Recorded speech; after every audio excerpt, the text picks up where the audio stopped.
We had sort of a kind of a boom years before the bank crash in 2008, where there was quite a lot of money put into the media, but it didn't go into making things better, but more. So we had more outlets, more of everything basically, but it was like, you know, lifestyle magazines. Investigative journalism has been or was for the longest time non-existent in Iceland.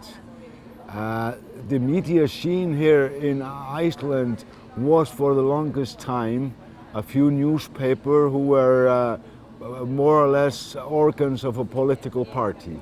And then there was the state radio and television with a political board, and the state radio and television was mostly interested in not rocking any boats, just bare basics.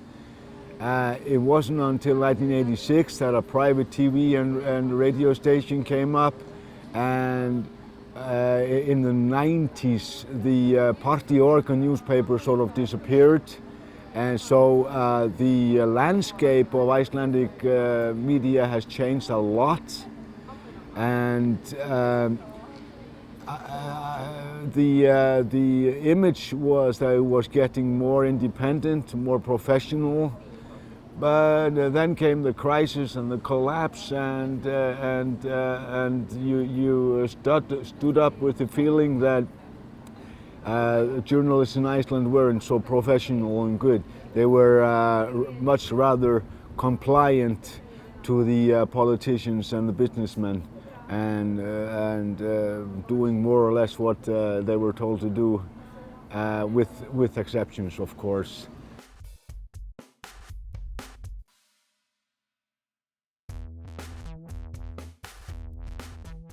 After the crash, the media, of course, was badly hit because advertising revenue shrank. Lots of journalists were laid off, and many of them were the more experienced journalists. Yeah, there are some good signs and still, I would say, bad signs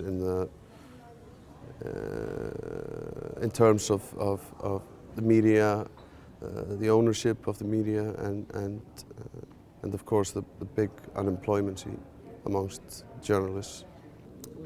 We are still sort of dealing with the aftermath of the bank crisis. I mean, there are a lot of things that we need still to find out about what happened and why it happened, and where did all the money go. The state of media in Iceland is in turmoil, you could say. It has never been very strong. If you think in terms of being a watchdog or fourth estate, it has never been strong. There are like 3, maybe 4 big media companies. We have, of course, the state-owned television, radio stations. Then we have a big media company who has radio, television, and the largest newspaper. The owner of that, well, the de facto owner of that is the former owner of one of the large banks. Then on the other side we have Morgunblaðið, the former kind of giant in the newspaper market in Iceland, which is now under the owners of that are mainly big companies in the fishing industry, powerful companies, and you have to be either extremely naive or basically blind and deaf if you can see their influences in both the editorial and the news writing up to extent in that newspaper, leaving beside that the editor of Morgunblaðið is the former Prime Minister for I think 12 years, and then the chairman of the central bank.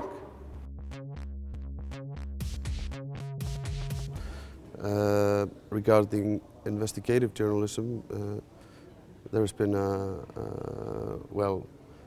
how can I put it, like a public uproar for more investigative journalism, which hasn't been a large portion of the media until recently.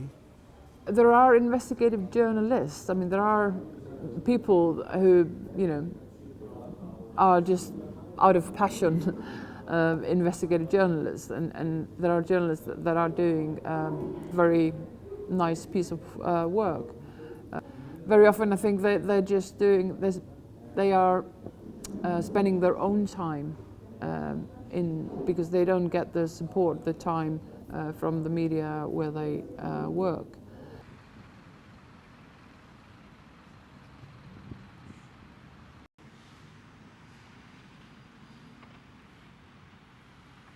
Well, in the recent years, a lot of our times and effort has gone into doing investigative work on the aftermath of the collapsing of the banks. What happened and why it happened and where did all the money go.